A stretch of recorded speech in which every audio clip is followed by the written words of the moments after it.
नमस्कार, आप देख रहे हैं सी न्यूज भारत और मैं हूं आपके साथ प्रिया श्रीवास्तव। वक्त हो गया मध्य प्रदेश की बुलेटिन का। इस बुलेटिन में बात करेंगे भोपाल की, जहां हरियाणा के चुनाव रुझानों पर विधायक रामेश्वर शर्मा ने चुटकी ली।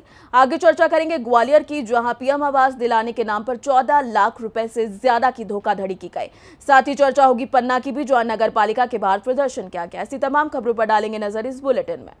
हरियाणा के चुनाव रुझानों में भाजपा की बढ़त को लेकर विधायक रामेश्वर शर्मा ने चुटकी ली। विधायक शर्मा ने कांग्रेस की हार को लेकर मीठा तंज मारा है। श्री शर्मा ने अपने सोशल मीडिया पर जलेबी बनाते हुए वीडियो अपलोड किया है, जिस पर हरियाणवी में लिखा है कि हमारे यहाँ जलेबी फैक्ट्री में नहीं दुकान में बनती है। विधायक ने लिखा कि भाई, हरियाणा में जलेबी फैक्ट्री में ना दुकान में बनिया करी। रामेश्वर शर्मा की वीडियो को सोशल मीडिया पर जमकर वायरल किया जा रहा है। भोपाल से सी न्यूज संवाददाता मनीष वर्मा की रिपोर्ट। मुख्यमंत्री डॉक्टर मोहन यादव ने आज केंद्रीय मंत्री शिवराज सिंह चौहान के साथ सलकनपुर में मां विजयासन की पूजा अर्चना कर प्रदेश की सुख समृद्धि की कामना की।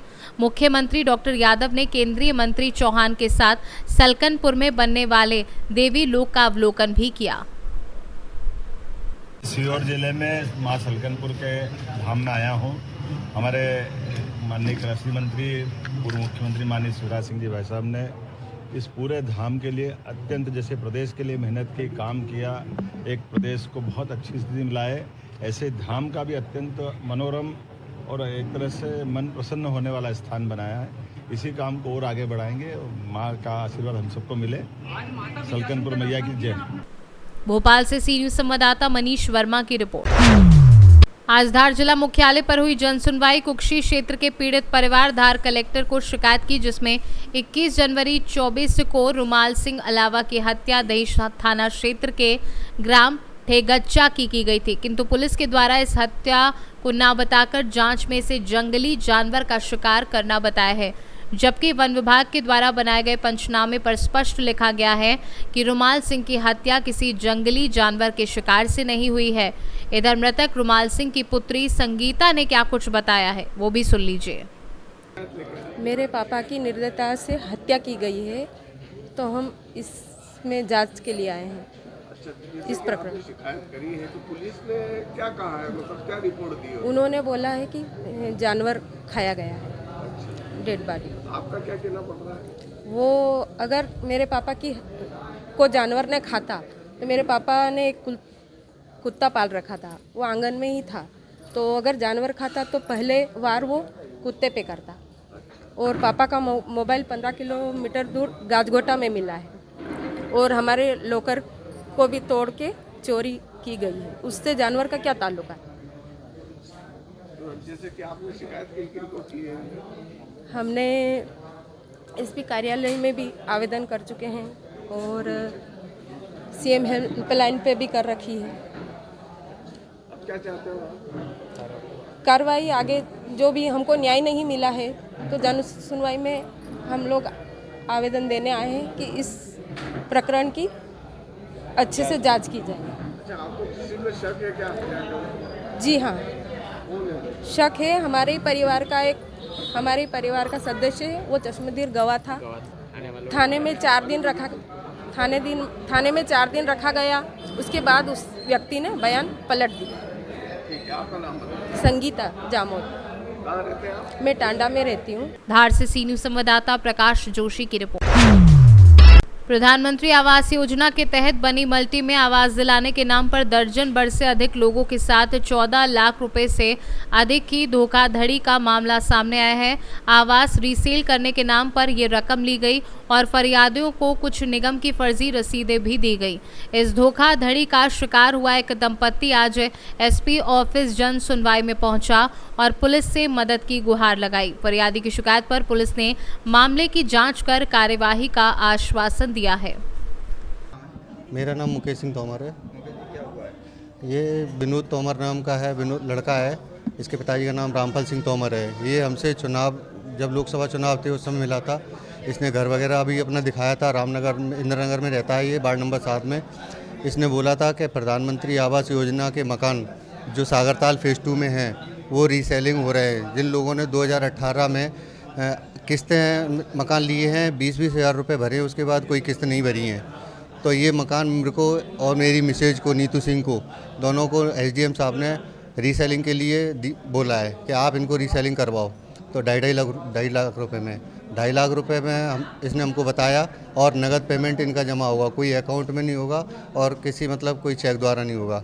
तो ये हमसे नगद, ये और इसकी मिसेज दोनों हमारे घर आते थे इतवार को पैसे लेने के लिए, तो इनको पैसे दिए नगद। मैं हूँ, मेरे साथ अन्य 14 लोग हैं, उन लोगों के इन पे 14,88,800 रुपये नगद कैश पहुंच गया है। ये हमने पहले तो ये मिला नहीं, जब हमने से कहा कि इतने पैसे पहुंच गए तुम्हारे पास, इसका प्रूफ हमको कुछ दो, तो इसने हमको 20-20 हज़ार रुपये की डुप्लीकेट रसीदें दी, जो हमने नगर निगम में चेक करवाई तो वो फर्जी बताई गई, और उसके एवज में इसने कुछ भी नहीं हमको दिया। इसके बाद जब हमने इसको जोर डाला कि हमें और रसीदें चाहिए, पैसा तुम्हारे पास ज़्यादा पहुंच गया है, तो इन्होंने कहा कि मैं कुछ दिन में करवाता हूं।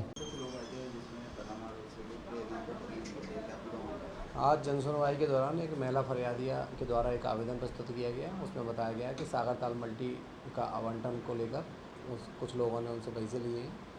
आवेदन के साथ नगर निगम की कुछ रसीदें भी संलग्न। पुलिस उनकी तस्दीक करेगी। नगर निगम से भी पत्राचार करके जानकारी प्राप्त करेंगे कि क्या वो आवेदन और जो रसीद हैं, क्या उनके नाम से कोई आवास आवंटन हुआ है नहीं हुआ, जांच करने के बाद कार्रवाई करेंगे। उन्होंने बताया कि आवेदन है वो जो रसीदें दी गई हैं वो फर्जी रसीदें हैं, उनकी तस्दीक करेंगे नगर निगम से हम लोग, और किन लोगों ने पैसे लिए उनसे पूछताछ करेंगे। इसमें कई लोग भी और शामिल हैं, बात पता चलेगी इन्वेस्टिगेशन में। ग्वालियर से सी न्यूज़ संवाददाता शिवम सिंह चौहान की रिपोर्ट। पन्ना नगर पालिका के सफाई कर्मचारियों ने स्वच्छता निरीक्षक वीरेंद्र चौरसिया के खिलाफ मोर्चा खोल दिया है और उन्होंने सबसे पहले कोतवाली में जाकर ज्ञापन दिया और एफआईआर की मांग की है। स्वच्छता कर्मचारियों का आरोप है कि स्वच्छता निरीक्षक वीरेंद्र चौरसिया उनके साथ अभद्रता करता है और उन्हें बुरी हरिजन सफाई कर्मचारियों के साथ अभद्रता करते हुए गालियां देता है। नपाध्यक्ष का अपने आप को करीबी बताकर सफाई कर्मचारियों सहित आम नागरिकों से भी अभद्र व्यवहार करता है, जिससे वह परेशान होकर थाना कोतवाली में शिकायत कर रहे हैं। कोतवाली में ज्ञापन देने के बाद नगरपालिका के बाहर सफाई कर्मचारियों ने जमकर प्रदर्शन भी किया। नगरपालिका के अध्यक्ष और सीएमओ को भी ज्ञापन दिया, जिससे हटाने की मांग की गई है। और किसके खिलाफ में मोर्चा खोल के रखा है? हम लोग कोतवाली आए हैं इसकी एप्लीकेशन देने के लिए। ये चौरसिया है, हम लोग को बहुत बुरी तरीक़ा से डांटता है। हम लोगों के बाल बच्चों जितने लगे हैं कर्मचारी, उनको भी गाली गलौज देता है। हम लोग जो चाहते हैं कि जो रहे तो सही रहे, नहीं तो निकाल दिया जाए इसको। मांग पूरी नहीं हो तो क्या होगा? हमारी मांग पूरी ना हो तो हड़ताल मचाएंगे। कुछ बहू बेटियों के साथ में भी अभद्रता करता है। हाँ, बहू बेटियन को कहता है मुँह खोल के चलो, वे नहीं खोलती हैं तो क्या करेंगे। इस वजह से थोड़ी हम लोग परेशान हैं, बहुत परेशान हैं इससे। कितने दिनों से परेशान है? ये 4-6 महीना हो गए। साला खून चाहत जब हाँ पहले भी ऐसे ही करत रहे, और जो चला गया था तो आराम हो गया था, फिर आ गया तो फिर परेशान कर। सभी लोग पन्ना कोतवाली आए हैं और एक आवेदन दिया। क्या चाहते हैं आप लोग? हम लोग चाहते कि जो चौरसिया ही पद से हट जाए, बस खत्म बात। नहीं हटा तो हम लोग को बहुत हड़ताल करेंगे। क्या नाम आपको? हमारा रूपन। श्रीमान जी, संविदा कर्मचारी की छुट्टी क्यों नहीं दी जाती है? वो बोले नहीं दी जाती है, तो मैंने बोला श्रीमान जी आप लिख के दे दीजिए, मुझे मतलब नहीं है, बाकी मैं पूछ लूँगा किसी और से। तो बोला मैं नहीं दूंगा लिख के, तुझे जो करना हो तो कर, समझे। तो फिर धीरे धीरे ऐसी बात में बहस हो गई, तो वो गाली देने लगा। तो वो फिर उसके बाद बोला कि ठीक है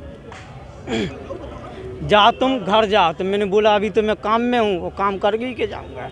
तो फिर उसने 12 बजे मुझे नोटिस पकड़ा दिया। उसके बाद मैंने देखा तो बोल रहा था मारने की धमकी दी, और ख़ुद मारने की धमकी दे रहा था हालांकि। तो उसके बाद फिर मैंने रिपोर्ट की और नोटिस का जवाब दिया, बस खत्म। क्या मानते हैं कहीं ना कहीं राजनीतिक संरक्षण प्राप्त है? क्योंकि मेरी अभी तक सुनवाई नहीं हुई। कौन है वीरेंद्र चौरसिया? वीरेंद्र चौरसिया ऐसा ही है अभी। और कितने प्रभारों पर है अभी? वो उसमें था पहले उगानी में, पैसे ही से मांगता रहा सब्जी वाली। क्या नाम है? अमर। पन्ना से सी न्यूज़ संवाददाता रीना सोनी की रिपोर्ट। फिलहाल इस बुलेटिन में इतना ही। देश दुनिया की बाकी खबरों के साथ जुड़े रहने के लिए आप देखते रहिए सी न्यूज़ भारत।